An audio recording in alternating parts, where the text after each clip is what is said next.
said they happy on Nigeria and they say Nigeria why the president or and your party and he was on about the president. The same party and now break it. Okay, fair. The only difference in say Gula Jonathan I saw on the uncle be na John Mahama ya so den say yeah maybe canon no waka no eti Ghana no o see adwene wo form. That is the point. Konya kukudro da because they see on Nigeria no o just say Gula Jonathan onya kukudro on Nigeria da senko be president di on Nigeria.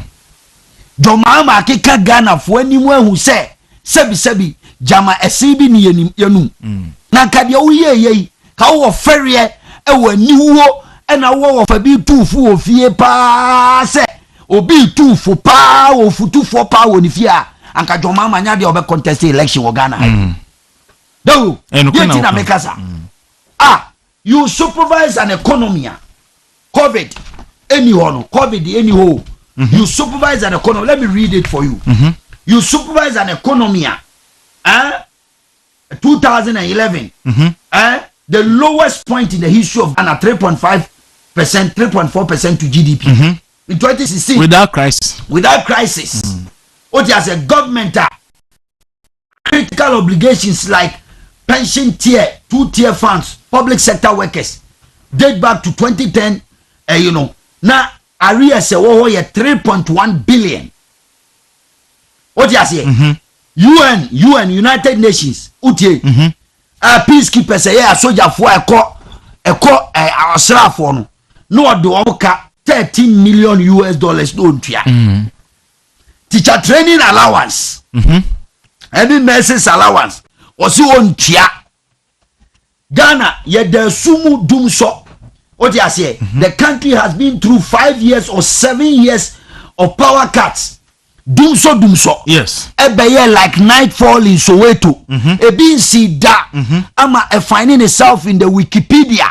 Yes. Wikipedia ne doom so. Opa Google says here. Google and let me read it for you. Aban we John Mahama betra so. Ema sa nyoma we nyina akọ so. Financial services, micro services ne companies bebre ebeye bukata ebe bu Ghana for so under John Drunkmani Mahama. Eji yesika diye edwane ya hunu omu biem. Okay, create loot and share. Create loot and share. Martin Amidu beka che Ghana for say aban we die empanifo ewo mu no omo she da bosika boa na omo hyehyɛ adwuma na omo de amankrofo na omo agye sika na omo che edi under John Drunkmani Mahama. This happened in this country. Yes. I'm so when you doom so no read me person me de ma sant no de to TV no. No be hu say enye bosrem kan ye kan doom so find himself in the Wikipedia because of incompetence of one of our leaders. I ne also person obeye mampani e wo Ghana. Asante ti patro hwe we de minum say na de nyina so ayeshi nti de hwe be yi a na fato so na ye hwe. Abusanti we are back on TV. Ebe soon ye be back on the social media platforms. Any project Ghana program ame ba be ya me say ye bu ba be yi no wuntumi ya. Ghana be kai ye be kai nkrofo amamuo boni ya be bu nkroma adum so nti ye lose jobs over almost about 180,000 jobs. Big jobs were lost in this country. Ni okroma o na o se Ghana ya dwene wo fom a ye yare refre eti bibi wo hono ma Ghana fo ye rebe fi enya dia ye be kai etiyen kai se sabio o de maye da sumu ma me wo fa na na du asabre to anana no mo se do me de me kai ma dwene wo fom me nkai abusuafo aba na aba no say dum so o se in Ghana dum so an account pronunciation dum so off and on is persistent. It's a persistent, irregular and unpredictable electric power outage. It is usually caused by power supply shortage. And you have picture that power supply outage for Wikipedia by out of incompetence of John Drunkmani Mahama, the former president of the Republic of Ghana, who mismanaged the power crisis in the country. Yes, it is ofunya bopa. Ebi si Ghana bako se mudao. Say ya de sumu. Cheche erratic power outages for 4 to 5, 6 years. Ukofia na ubusa Ghana for ubusa say can you na da do wo de wa hu bia na na ko se because kan eze unu bibi me be taskeo say da wo be show program asibia untumi do this as a unique style of as a unique way of breaking the minds of Ghanaians. Kamakosem under John Mahama. Yeah, call doom so no be telephone lines na tum. Okay, doom so. Dear the see what brabo at that time. Ubeti testimony and for catch. Mami Maun near Mekai. The NDC Eastern Regional Chairman. Near Fanny Terry Aboatin. Then Mekai no pa. Na oyeme of a precope. Na unifi and the generator so. Ena na yire de petrol ekogu generator ni mo abrese so ena eja to ni fie asemo ba yes eja hye ni fie enyame fa na yire kransie yi na yire kwa ho kyekye kakra but enu enye ne se mani free mu but ni fie na then no ye Eastern Regional Chairman nyame ofa no fa te Aboatin ni generator so ye dum kane a ni generator so na oni fie oba ne di generator fuel egumu abra generator ni so ena eja to ni fie asante se Ernest Owusu Bempah kan say fane na yi ne bra ne promo ne bra na dum so akosem no ebi wom pa ye hwe ansa na wato aso me kaka ye be yi wo TV ye hwe no ansa na other places ansa na wato aso because Ghana for ekaye pa enti ye hwe video kitwa bi o ye for ne promo no ye hwe a bon say ansemo a Ghana for kaye ne momo enam esese ya bra na dum so aba ne ade nyina no ewom and very very important me hu ade no me ni GS ye be kai Ghana for who the man John Drunkmani Mahama ye kana semi enti dum so de wa dum so anka won no na bia na woni o mai mu o de ba na o de beba o de bantu de na me to aso ye ready a obe prompt na yetimi de a okay enti no very important say ye be kai all these are you see your short memories ya dwene wo form John Mahama na come because of describe okay intini asante me ko hwemra nti asante abomodin de video no aba yenhwe Ernest Owusu Bempah okay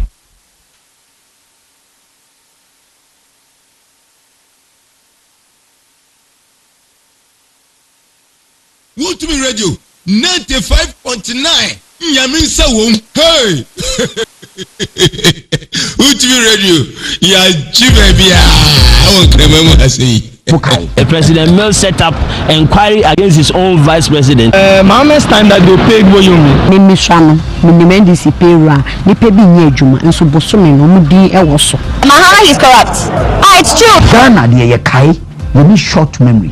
Ghana must not introduce free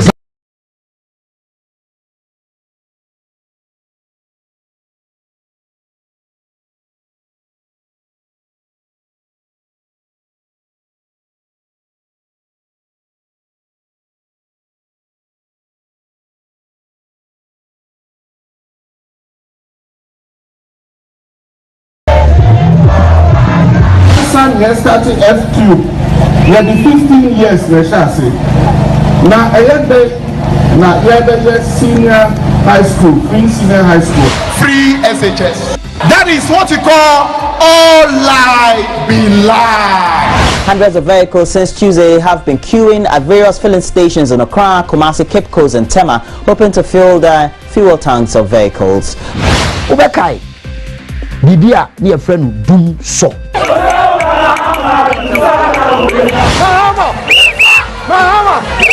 Light of the winning when I say this are the blue dollars. I'm supposed to write notes every evening for a class that I have to teach. How do I write my notes without lights? Alinti eni eka se abrenyi na no ebe kai wo amu ohunu di twemu na wo koto ba what take a critical decision that will change your destiny forever.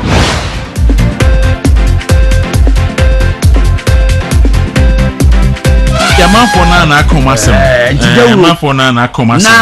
so Ghana for ya dwini ni form said the Jomama oh yes and preduasa mesre se Ghana for ateni a wadi no because onya kukudro megina Ghana anka nche Ghana for nyina se sabi o free SHS ono de bae so nim say ya dwene of my first school dita book yi and some antin am dey no start here no. In fact me person my first school dita na ye ni TV so sa expose na we no me person wo be sign bim so that omo a ehwe wo TV so no will have the benefit of mami share every first no okay page 29 page 1 John Mahama sorry o say John Mahama sorry o say Dr. Baumia yes wono de oni na NDC force Baumia ye trofo o twantro John Mahama no ani book no mu no John Mahama na ka kire say ne nana kansoa ene ne nana ene ne papa omu nyina ya trofo dawo uti wakanti no etro no eyoni mojam ewoni DNA mu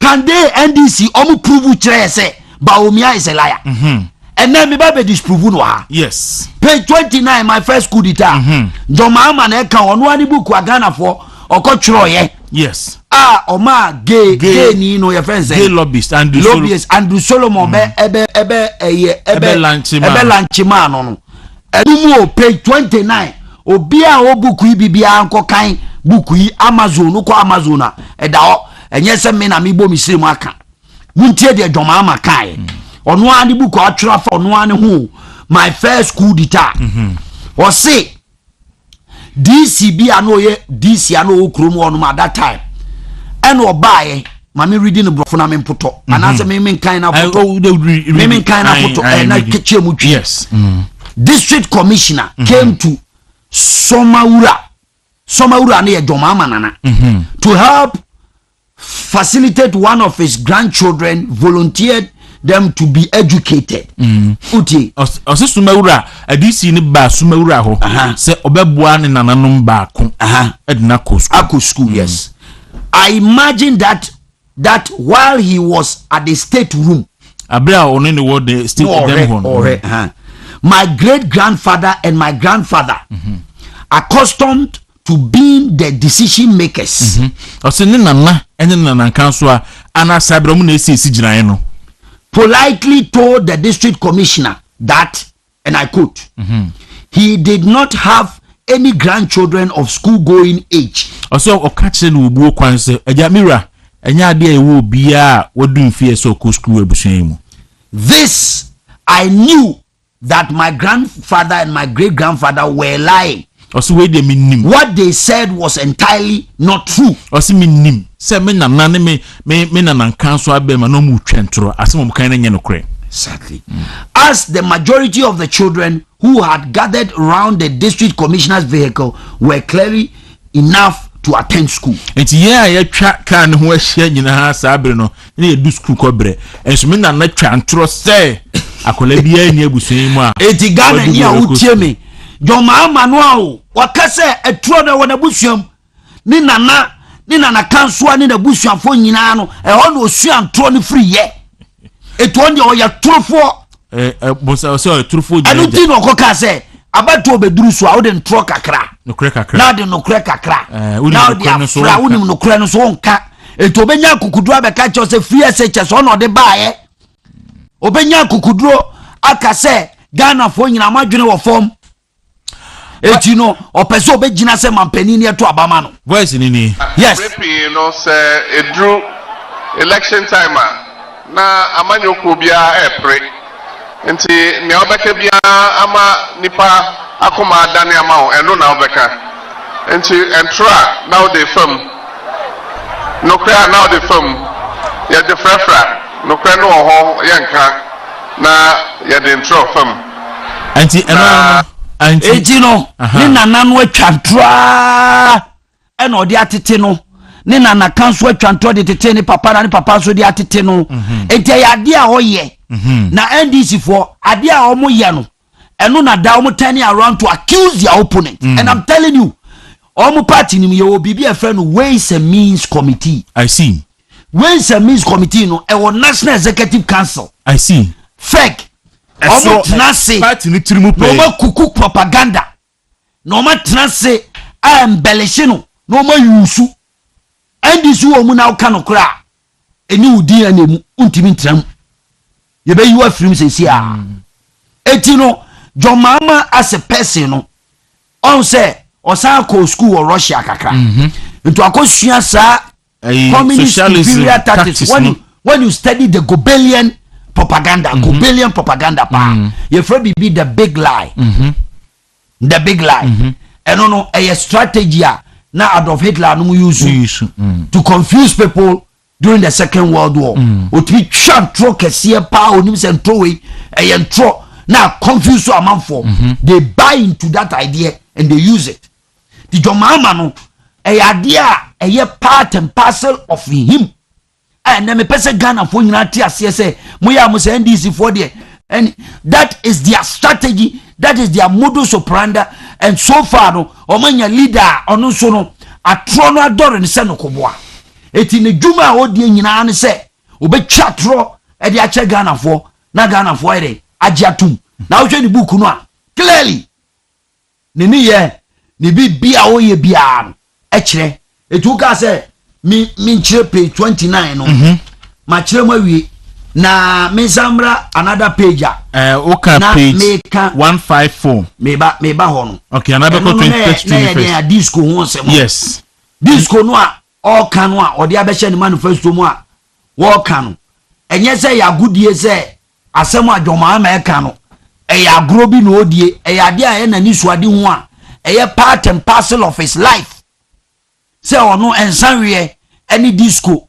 any agro sanu agro e wona ni so no what start here enye me na make I can never disrespect the former president ono ani book my first coup d'etat eshem so ono the disco ne nsanwe e ya de a ono ye o sha se ache enie my first coup d'etat page 154 listen to what John Mahama said about himself utie mitipa or say we spent aimlessly we spent aimlessly enjoy going to the disco and drinking I say ye say sikan keke we spent aimlessly we spent aimlessly we spent aimlessly and enjoy going to the disco and drinking say omunya sika almost say sika na adwene bia na ho no mo de ko disco the rest of the money was ours to spend because our fathers were rich. Whichever way we want. So of course we spent it aimlessly having a good time. Papa no muska enti sika no munya bia omunya we ntamanka yedima makate exception okay ma sante de to but we will do that at the appropriate time ti mamento aso every weekend William near Nadamfo ba we go to the disco spend money and drink alcohol. Until weekend be many madamfo yes say sika ne yakọ disco ne yakọ from Mama Buko my first school guitar and you be na kan no na ka na brabo mu nsam e wo book num de waye enti nsan we ni disco no and the odifimo frabrim ya de enti no sabio ono a NDC fo no attach akra de no ka na asem yeah wa ma obi adin NDC fo abegi atum ene ye ka ho asem say Mumusa John Mahama say ye den oni Aboapapo e follow out the political godfather e wo NDC the current speaker of parliament and I'm daring him secretary miminim no Mumusa say e ye den na one faithful afternoon e wo parliament house Aboapapo came back to his office and saw John Mahama and he fell out with him. A serious in America. E wo John Mahama yes Mumusa no na den na san yoma we bia na den na my first coup d'etat book ya my first coup d'etat page 154 near man eka besi so na bi koso John Mahama office me say enu kwa de chance but I don't want to go there. I see speaker ena oso John Mahama sa every time eko bole bamboy eko campaign mano aimlessly he was not ready into politics. Let me tell you, let me read something for you. Or say no politics crowd. Nanya Juma or Peso you. My first good guitar was it. Me baby read the horror. Actually, I'm who say John Mahama no politics no kra no so opezo aye politics. Okay. Enti wo bie no menye we kakra bia busia kai se aben peche promo no kosom anopen so ye beche asante sane ye beche anopen mami hu na odi abeya no se wo befa o mobile phone na wabo *256*4# *256*4# no wafa number 2 ni ye Wuntumi Radio ni Movement TV Accra. Number 2 ni ye Wuntumi Radio any Movement TV Accra. Number 3 number of ticket abeto. Number 4 ye umumu pin na wawakbo etunya wie pa ebo 950 a ebe che 1000 Ghana cedis asante na che 1500 patuma mihu nti *256*4# na wonso wa nza bajo saka menzaka okay we na wie penny about baumia policies na me de no atutu me pese Ghana for who the character John Mahama ehu hia o se politics no na nye de dwuma opeso oyo there be oti ase na one ne papa nyina no oti ase ya de a omo ebetu omo kwam na omo nya omo adwene se omo pese omo ye politics oti a career in politics was it a career in politics was not something I would ever plan for myself, just as it was never something my father had planned for himself. It came as more of a surprise for me to find myself in a political area of my experience during my first school during the Nkrumah time. My father was connected to this politics. I had always wanted my social activism to be of myself and no one else. I see. It no. O say politics enya dia na opeso yese na ne papa nso peso be ye no na beto ne papa okwan mu Nkrumah bere no e na ono nso no etu no okwan mu na nko no de na kuma mu a se de obo huhubra no social life sasa no kan and the sanka no a na ogine ni sa na o se mu kosa enso politics na ya accident abetu no okwan mu. I see. Eti anioma ndi okeka bebre wa owie ya no e na o san describe ono ane ho as John Mahama say danger, as my teacher realized that I was somebody who always want to make something for myself, but I tried and I always fail. I see. I try and I always fail. He realized that danger lurks around any life decision that I take. I see. Decision Egbata susukuru wa bia obeteki decision bia obeteki te e dangerous. Ghana for muntie asem na make kan. Yes, gina bia person si bia no. Who want to rule the country? Or see or no life decision bia obeteki bia ni teacher no hwa o waya na tie he was a failure. Enti no no ankasa no John Drunkmani Mahama no. Oti ase ohu no se hwinten no oyene ebata susukuru wa bia obeteki bia life decision bia obeteki bia no hwinten no oyene edi akire enya de ye papa decision bia obeteki. Now it's clearly true when he was given the mantle of leadership in this country. Otibi take a decision last minute teacher training allowance otibi twam e ka chem say if you will cost my presidency I don't care. Ultima doom so ba no ka say I promise not to promise again. Ultima Ghanaian economy and no dies were to the extent say the economy was so bad that Ghana, there was no COVID, there was nothing. What you saying? Danger lurks around any life decision we are taking. I can't get it up in the morning say after all this abysmal performance, after all this dangerous performance as a leader, one-term president, I'll perform unprecedented in the history of Ghana. What's Anya Kukudro say? What taking decisions of a society president? If there's no danger lurking around that decision, I could be taking that decision. No way. I'm out. No way. I could be taking that decision. Eti osa describe on honam de hana wi. Yeah. Now we na no untwitwa mfanto na mon kan kire motiefo. Say na this is a character of John Mahama that we are looking at. What do you say? Sure. Or see that boy Drunkmani. Till or describe on one. That boy Drunkmani riding on a bicycle, descending from a hilltop with no brakes. Or this guy what Ono say the lifestyle is or jump or bicycle so. I will jump or see people so or descended people. Oh, Sunday people breaking the bike. Breaking him. That boy Dramani. And I bet that man Dramani. At this Skyboom. I see. Oh, Tamale Secondary School. Maybe Ghana for Asem Sebe. It is so say Sabio Manfa was yada Amomu Kwaya ya de Juada Kochim. John Mahama who say Sabi a CBN yenu and what dear Nim on Waka say I drink from said Wakan my first good book. No more beyond Phobia said you on what this guy on a down for Ezra. I don't watch motor school. Say we shall brante or Ukraine back into a new not drink from the same thing. And of course Ghana for but Ghanaians are wise and I believe in Ghanaians and Ghanaians are going to take a clear decision that will help the entire nation.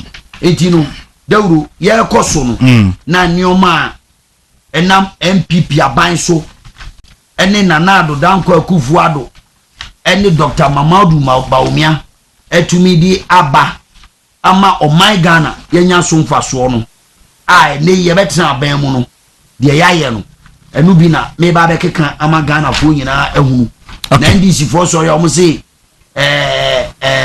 okay your friend is saying but on second page no me second okay and as all be oh na me eno to the second there na na Deuru omo so omo say economy no yen MPP our west to say GDP that saying o dem be busa GDP wo records I think say 4.5 or so for the our west John Mahama free office na GDP na 3.6 3.5 3.5 now they compare the pandemic to when jam kesi beto ye COVID induced Russia Ukraine war no John Mahama ko gina ayi European Commission achi e wo abrochi mem kan say COVID no a strike ama ewiase nyina yesi kasema tonsrepe no oba Ghana ha no oba kansem a eye propaganda atro no won first good time a ne nana no watwa ntro a ogusu twan no oba ka che Ghana for say MPP aban yenyewe and so your worst economic management and we are saying it on record under Akufo-Addo Bawumia government is better than NDC best economic performance, and we have to state it clearly without any doubt whatsoever. Eti yenuanum Ghana for managing the Ghanaian economy no kaya dia John Mahama and etia ban mu anka GDP kan nam 0.6 or 1.2 yeah ebetimi kamu be chimma are e okro yi mu enne Akufo-Addo ne Bawumia administration has managed through the thick and thin. Na Ghana for my episode be America cho Deuru on COVID alone. Say John Mahama ka say adwere off. Say ka COVID time ena Nanado Danko Akufo-Addo ene Bawumia di o man so no. E kwan o mo fa so manage COVID-19. Deuru na o share the uncertainties, the atmosphere, the global panic. Now she said they we are say air crow that time no. Now when you good leadership or whether the storm and steered the country through the storm. Kadeuru anko my way nkenye nyamine di ye ho afofie ana onya Akufo-Addo ene Bawumia so mu ma lead this country anka wa hwe ya anka COVID no ka John Mahama ne di o man no so a but no ja to me mu o man no aka high Sri Lanka no na ya na sometimes eya ma reho say public sector workers sorry no more here agitations no more sorry after COVID no many public officers are more kroma here public civil servants they obia a teacher for grade omo 2 years ni etua omka obia ni wana katua ka mu kroma there be meboa there be John Mahama time go to other countries like Tanzania no. In fact, don't even go to other countries. Even in the same Ghana na COVID this year no. Yes. Teacher 4 years, Juma 3 years, my mama 3 months. Yes. chita no ya adwuma otwe bari ate 3 years na Mahama say ahochira bentinu wetua na 3 months but Akufo-Addo under covid wanye adwuma so yetua ka 2 years achievement ni be no agriculture sector grew by 5.9%. Under Fifi Kwete as a Greek minister, it was growing negative. It grew by 2.8%. 2013-2016 period. Eti Ghana, aduane abuo, yeso mining mo achire, eso aduane abu under Akufo-Addo. COVID time, food were in abundance. People were enjoying the life. Sikani uboton kura no na aduane abu. NDC time 2.8% as against 5.9. Tibaomia ye bold say they have to come and debate. Never records no nya adwuma. Any of these are facts. What you say? Ye kono inflation declined from 54%, 54.1% as at the end of 2022 to 22.3%. Or they compare NDC time, inflation was so skyrocketing to the extent that it was about 58 to 59.9%. In fact, at the most crowd or inflation be do single digit, and John Mahama be fire. And or side fee single digit now call 15 almost 16%. That's not all best refia kunyaso.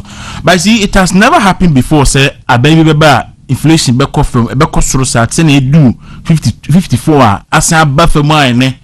I do be I think 21 or 20%. It means that say better petrol na akone asante so ikane aboni yete so dollar be kona asaba. Enti in terms of the management of the economy ni dey. Adwuma ya bie since 2017 unprecedented in the history of Ghana.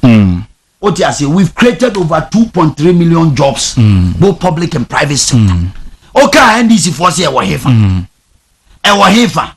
Adwuma ya Ghana gas kra men kan ye buy na workforce e wo Ghana gas. Now less than 250 personnel. Just 250. Today, you have almost about 1,500 workers. Our Ghana gas alone. Your office complex, baby, are now old office work. Drake Avenue. Now they compare, baby, your office complex, your toya, your funny power. It tells you job creation, you know, and yet bibi ayeka, your funny power, and Dobaumiaka says, Sabio. Ware kura no oberi kotwa ojina chine Debi obejina chine Debi Yemra sports facilities sports infrastructure ye buy na AstroTurf for Ghana miensa pe eno kura na private and they do 214 AstroTurfs and it's even counting because Ghana gas ye kura 114 wow AstroTurfs across the country. What you say sports facilities ni Nyoma they account pitches any innovations need the 10 resource centers unprecedented Masai Abanswa sign elevate the old sports stadium Kumasi and Greater Accra and even Polygon ha asana about team what you say and no enan channel may back other infrastructure but let me go to this one railways construction of railways. Me say baby all sector NDC won't be from 1 to 3. All sector. What is all sectors? We oversaw the construction and rehabilitation of more railway than any government since 1992. Since the Fourth Republic, government be anwa wire railway keteke ho adwuma.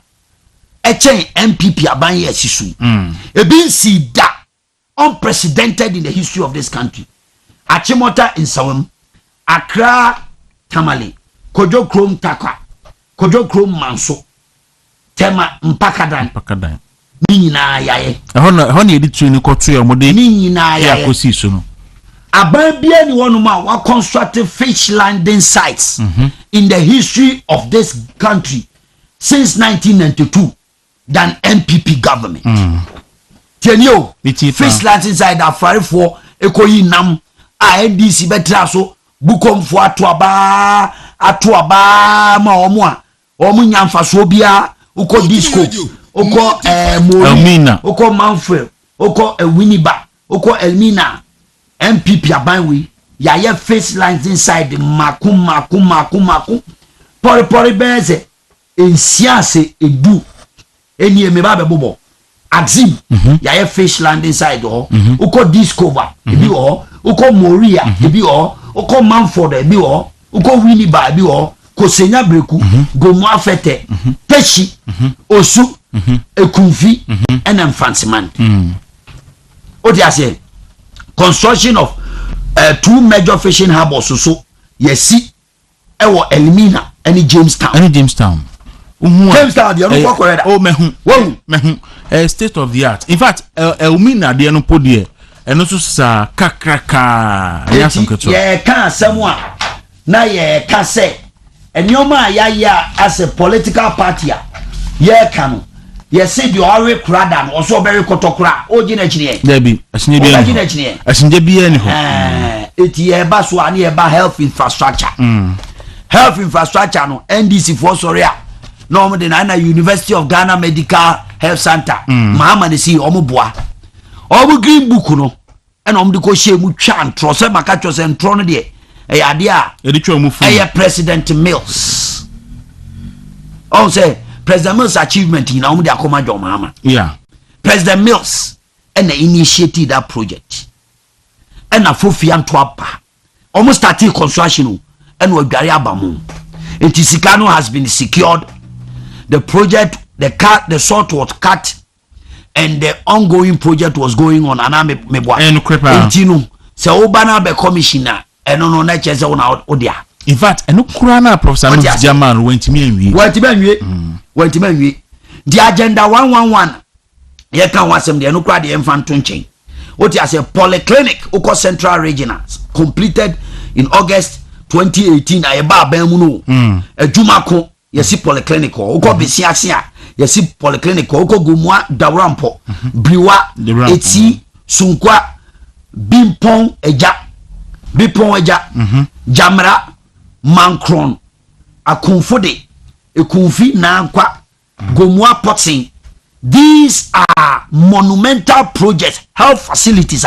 Jomama can say you know MPP aban SCSO timinu anu mfantefo sabo kotoa ba monhwe mu kokromuti na monhwe nyoma yie na mfanto aba apart from agenda 111 no these are health facilities ayesi oba Greater Accra health facilities yesi polyclinic in Greater Accra uko Ogbojo Adenta Utiedawu uko Ashaman uko Botiano uko Oduman any Segea yesi polyclinic esiwo. These are monumental projects ewo yanko Afo Eastern and Ashanti na yentie de ekoso uko Jumapo wa ukrom kwanso Jumapo Kufodu Jumapo yesi polyclinic uko Achimkwaben yesi polyclinic uko Nkwatia uko Adukrom Achiase yesi bi ho Kumasi nso Ashanti region enu nya polyclinic a district hospital but enu ye different from the agenda 111 there be different and I make us apart from agenda 111 these are clinics because of man for mapomu I just want to draw attention say enya clinic a whole hospital I think it's a 100-bed hospital say me be median de makum hospital this is hospital completed hospitals in Eastern 100-bed hospital sorry I stand for correction and I oko Swamia yesi hospital ni bi ho oko Drobon so yesi bi Osabro no Manson Kwanta twede mem eno so yesi bi ho oba a Greater Accra Pon Katamanso eno so hospital no ebi ewo ho oti ase ena oba other specialized facilities health facilities na aye e di ababan na ye di aboa nationwide TB case detention program completed in August 2018. Tamale Teaching Hospital rehabilitation NDC for ma Tamale for to abama omo enso omo mwa omo apodino yababe Ministry of Health Quarters Office at Rick eno sia ho aduma Regional District Hospital by Eurojet project completed ewo other places like Kwabenya wa Nkoko Tepa Twifo Praso Konongo Odumase Salaga ena Seria hospitals the tanti yebre no me ba no abon to fa na fe yet me asori so asante in about 2 minutes time before the director be we draw no nti wa wunya ntwa wo de no ye ma osa window of opportunity so bet me about *256*4# *256*4# on all network no afa number 2 Wuntumi Radio Movement TV Accra, number 3 your number of tickets, number 4 mumu pin na fi yet me I draw right number 20 but to mama na in sorry enti Ghana for the ye kan kire mu ane say Alhaji Mahmoud Bawumia ene ye MPP amanyoko ye wani suade hu de boa Ghana for ye be sre said you also are crapen no also very koto a mamo nyina kinye Bawumia has a bold solution for this country and going forward no Ghana for nyina amumia nyi twiri ni kirada ye shebo say ye be moto abama ye the free SHS beba Ghana for and there free SHS ama okola ne oni bie ne maami ni sika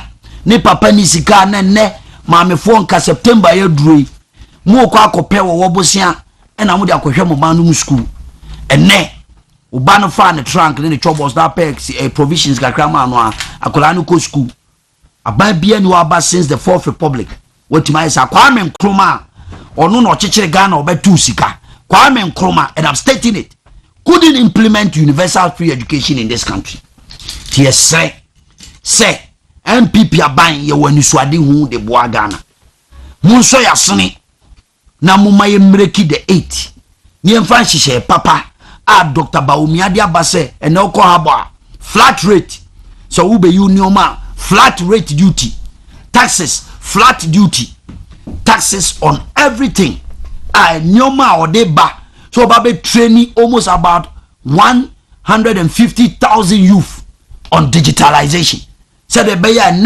the world new paradigm shift is on digitalization and how the youth can learn ene nkoko nketenkete die na ope the obema free education ene the obema nkoko ma se koyen wom na daachi no wa mo aduane aka ho na de aboa no hwan ena obeto abama no into o mind share asem no asem sebe John Drunkmani Mahama de said they were describing who my first coup d'etat book no dawru all can say ono the danger lurks around any life decision Ghana ye koyanim na sabi oto man mu a ensuo suswan so onim dawru onim suswan suswan river e ba besene ensuo to a on say ba besene on say asanko na chida there be eye bususem nti Ghana for the ye ka kire mu ane say ye koyanim vice president awaba be ye dwuma in the history of Ghana politics ama Ghana fo nyina bona baso na NDC fo nkoa de omu no say sabi Bawumia enye bibia ma Ghana na history will forever be kind to them and then Ghanaians will give us the opportunity to come and rule this country for another 4 years and then if we perform they'll give us another 8 years. You say breaking the 8 in there it is possible and Dr. Bawumia will forever be the next president of the Republic of Ghana 7 January 2025 na mamemfa sim we ntwam abrante bi o NDC mu a omo friend Bongade o se hwan Bombade o a deputy general secretary o first Bongade Mustafa Bandi enya na waka yes ohufo bia ni wo che onye correct o de tete mamema example ohufo bia ni wo che sa abrante ye kwa sin off me ni me mrantie nam no ohu me no busa no I'm throwing a charge to him he was begging on his knees Mustafa Bandi yes so ono be ka che se ono no obechi wuntumi sa koba ye go asin off why was he not a man so be unity api dabio obia hunu everybody was there Bombade me wonu the Bandi se wa ma wanu o ma wanu etra wani nton a masa obia do ye ka wodo kroma o se wo who fought so asin off ya me say would you go and find out you are there asin praso menino sia 1-on-1 he was sitting himself sorry for my word abrantewe me say I swear to God abrantewe now who say me dawro me na ma me the bodyguard bi namda who be that there be so nkwa na onam yes real G's don't walk real G's walk the talk Me Owusu Bempah me nam kromu a won say me nama obi di machi anoma ba bi di machi. Debi. O kasa keke. Wanu na wo de kasa. Na wo de wo say ye to aba na Ghana fo do nkokromoti. Ato aba ma MPP. Ni yesi MPP awini. May sound this warning to the NDC. Now Bawumia has been declared, inshallah, 7th January as the president-elect. Now you want no ma baby a organ ha or say or your NDC near or so wa kukudro so be sorry the mrashe in some so be din some fu okroma. Akamba timo samia. Mu beti se sabia magani amagashi ani hu amagayo. Medical catchem say NDC no. Be be ani NDC mo. Apart from me Papa Jerry John Rollins, Bema bien onu awuko, may you so rest in peace. Bema ben o NDC. E hufu onkwa. Minimum omu che obi a Ghana. Omu yo hufu o che obi a Okroma. Timo ben so say abrante ono ba da ben. A ono se, ono ba na wuni muntumi. Ubetimi afesi wuntumi, unu hye wuntumi, ubetimi afesi wuntumi. Won say person already Untumi onama or the bodyguard be there be I'm so person riding on the back of Untumi the year popular. Useless talk. Useless talk. Me say o ye bema pa, dey see was enough na me ne crash was enough. Onfa no enye edadwene, no trust nwene. Onwene say election time no so no nani abrea. Ye ni asoja. Baby onante ya ono eyi odi emirikatu ne twam ye nante ne twam. Ye gari ye for yansa na usu beto. Na sabi o sori ado abegira ke kanse hu se o mechi wu sa akokoba. John Mahama ya che no sa akokoba. John Mahama ya che no sa akokoba. Enhwa akoma otimpo ne ye ka se na wo kan ye kan mema ye bechi wuntumi a Mustafa Gbandi nka ho. David no na wutumi no wane ono. Ono onye bema. Mustafa Gbandi. Mini wutumi kroya na hia no. Onye bema. Na me say mini wutumi hia no asen praso. O dwane ye. Obedwane. He ran away asen praso. And I'm telling him. So what me see, me na me catch opa busobia me say I swear me come in some stia. Odwane ye. Obedwane. Me come in some stia come back to amawo. Me see odwane ye. Obedwane. He was begging. Owusu Bempah me slow. He was begging. He was coming to stop ballot. Ewo asen praso. Oba also ba be din sem fun ho. Na kwaya me de ne fa so ho no. Ono ohu bibi. Na mo titukromu na mo sori a. O ka sa no ye de eye politics. No be gina na wa she military uniform e ke kan se mu o dia me say election time di nkwasi asem okroma na ye wa dwene say oh men now the tribe bibi kitwa bi ye be show bibi kitwa bi wati wa akyerew ye be show bibi kitwa bi akyerew esi ye warning and ye di ma NDC for say mo nya o ma dwene say omo ye mema okroma na sebi preduasa wo ye ho bema bebra ye dey ye kujaw wo ye ho bema bebra dey ye kujaw mo nya o ma dwene da ye ne nam we me nam wa me koi dawro me ba nya me nkwana tebe ka nkwana wo ba eno na kire wo say bia mehia nso bia nkwana wo nam awene pankasa Eta ene yedidi me da se yesese abogise ne de komeka ankapapo ya laji nafu bebe ko che jombo Kenyatta anka abogise ne de komeka ankapapo ya laji nti ye de besi hasi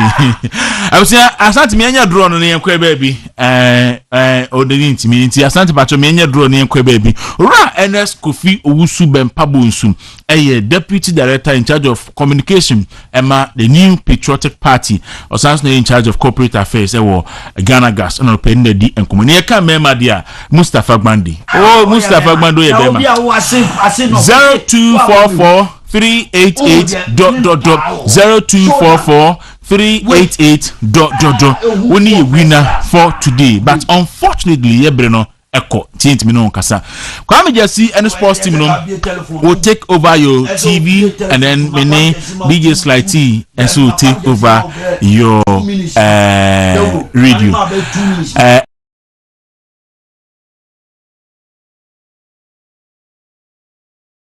next week oba medical be phone lines na ansa na wakasa me da say